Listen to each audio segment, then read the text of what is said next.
This is Steve Morgan for Fishing Monthly magazines, and I've caught up with Scotty Baker. And Scotty, I think you're the only man who's going to have been to all 5 of the Hobie World Fishing Championships. Is that true?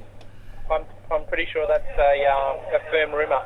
Yeah, it's a firm rumour because I was there when you won your first world titles at Port Macquarie. It was in New South Wales in Australia, and of course we've got the 5th Hobie Worlds coming up from November 9th to 16th over in Sheng Lake in China, mate. Are you excited about this event that's just coming up? I am really excited, actually. I've Hobie put on such a great event in the Worlds. It's one of those things that being fortunate enough to have won the first one has given me like Willy Wonka's golden ticket to the last few. And yeah, I'm really looking forward to it. It's one of those memorable moments that Hobie just put on such a great event, and there's so much thought gone into it. And then there's the fishing, which is also good. Let's backtrack a little bit, and some people that may be listening to this may not know what happens at a Hobie World Titles. Can you just run through the exact process of what happens when you get there? You just rock up with your fishing rods, and what happens? Yeah, you turn up with your gear, rods and reels and lures, trying to figure out what lures to take to a foreign country, chasing a foreign fish with a language that you can't even look up Google on. That's a dilemma in itself.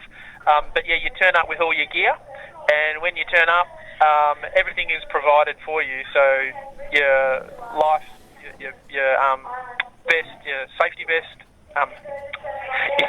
your, what do you call it? The kayak?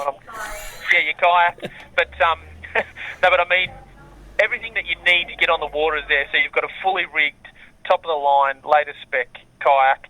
Last year in Amsterdam, I was fortunate enough to be on the latest model with all of the new railing system and the new the rudder system. We nicknamed it the Dutch rudder system, which goes down the centre of the boat.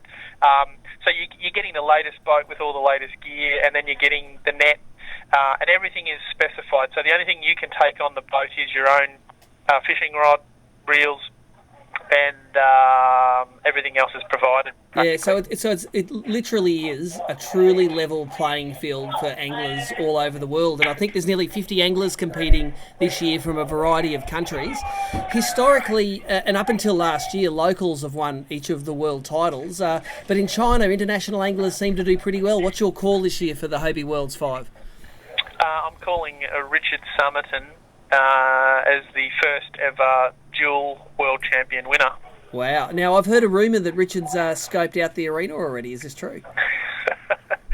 There's rumours about lots of things. I think it might be true. I will not comment unless Richard has confirmed or denied. Well, I tell you what, I'm going to be calling Richard Somerton next to catch up with him because, of course, Richard won the, I think it was the 3rd Hobie Worlds that were in Marlow in Victoria, and of course he's a black brim catching machine. He's a Chinese fish catching machine. He's just come off, I think it's the 2nd place in the big money Chinese event. Is that true?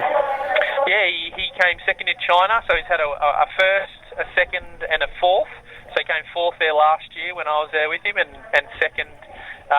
And when I was winning the Worlds with him last year in Amsterdam, he was leading after day one. He had one of the biggest pike that was caught for the comp and the biggest perch that was caught on day one.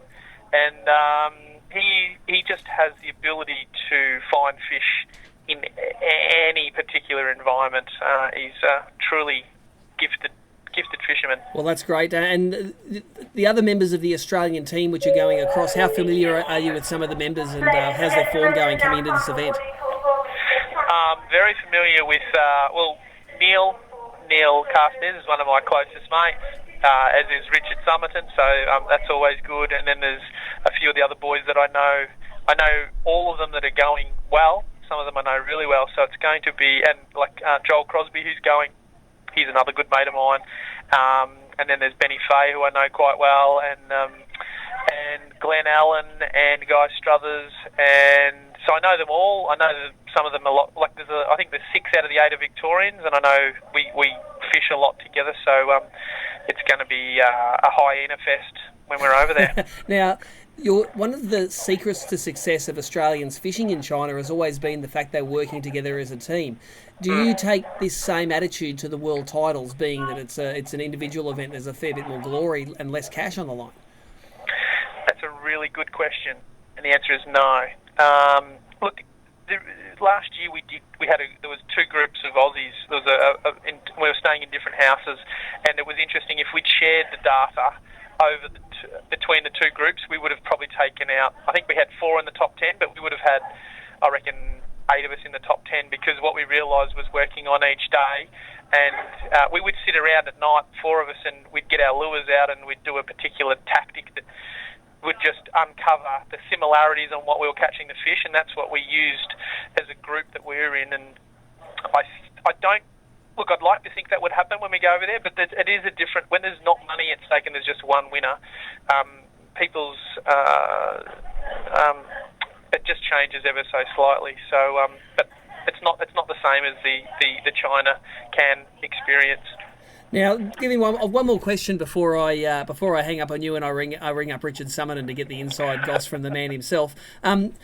Hobie, from 10 years ago there being 0 kayak events to now there being, a 5th world titles and such a fantastic series of national kayak fishing events.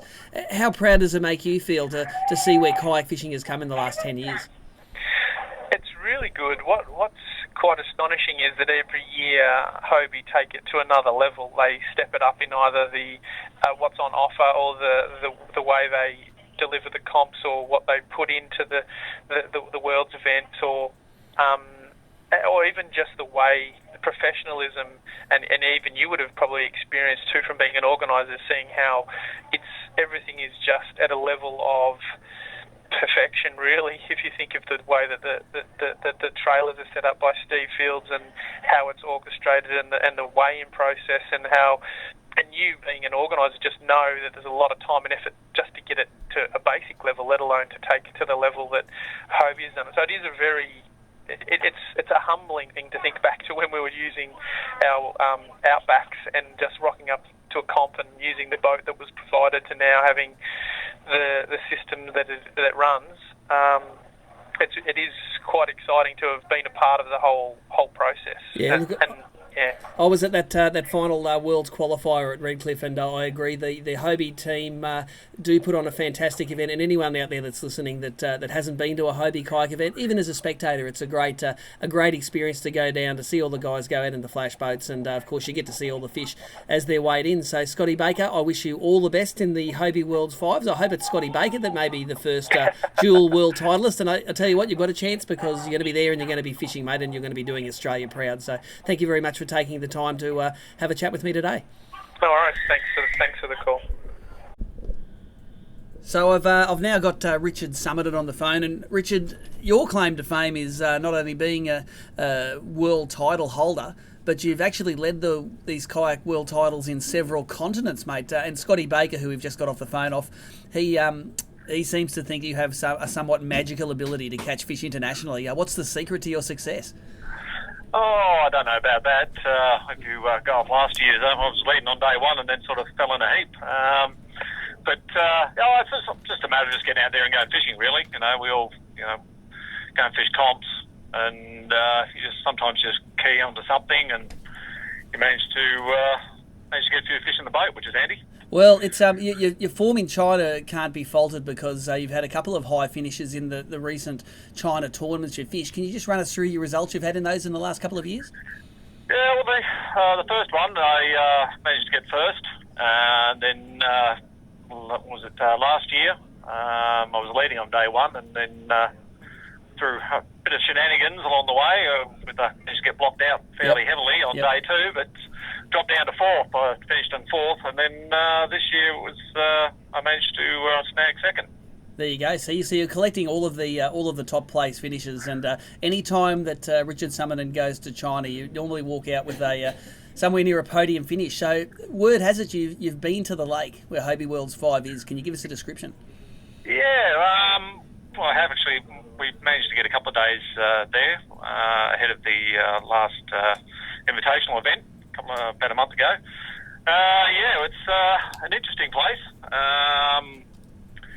It's a bit hard because the actual lake is almost split in two, and we don't know the actual event location as such, whether it's going to be the whole lake's going to be open, or whether it's going to be, say, just the half on one half or the far half, and there's certain areas. There's also canal systems and everything go off it, and we don't know whether they're actually going to be in the competition or not.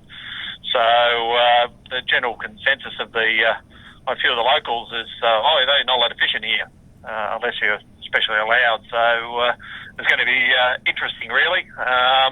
The water's pretty warm when we were there. Yep.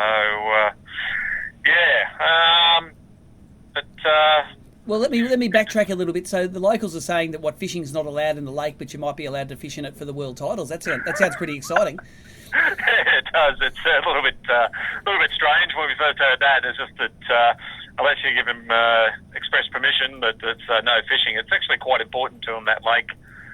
It's one of the few places where you've got the water, also the mountain behind it, and I think that must mean something in their feng shui side of things. Right. So they sort of hold it in high regard, that area.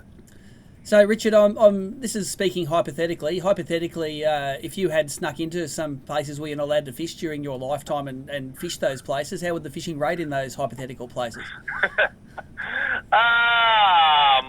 Well, it all depends. In some places it's quite good, in other places not so good. So Hypothetically, yeah. Hypothetically.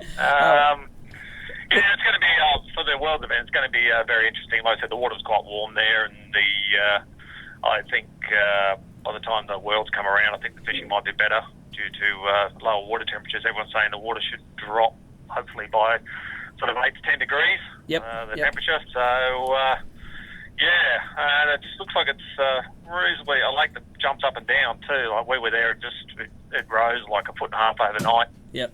So that could actually probably mean something as well. I don't know how these fish react to water level changes, and but the Chinese anglers I've spoken to, they seem to think we should be on for a sort of good comp, and there should be a couple of good fish caught, hopefully. Fantastic. Well, Richard, if there's anything I've learned from being involved in tournament fishing over a decade, is if you talk to an angler before a comp, you know what they fill your ears with. It's not the truth. So, I think we're going to have to rely on Richard Somerton and the Australians' ability to very quickly adapt to new fisheries, and hopefully that enormous fishing skill of yours, Richard, you can do Australia proud and be the second non-local to win Hobie World titles. It would be pretty awesome. Hope to do well.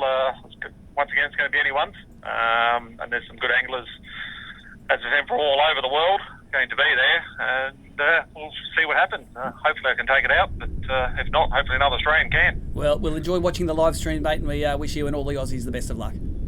Thanks, Steve. Cheers.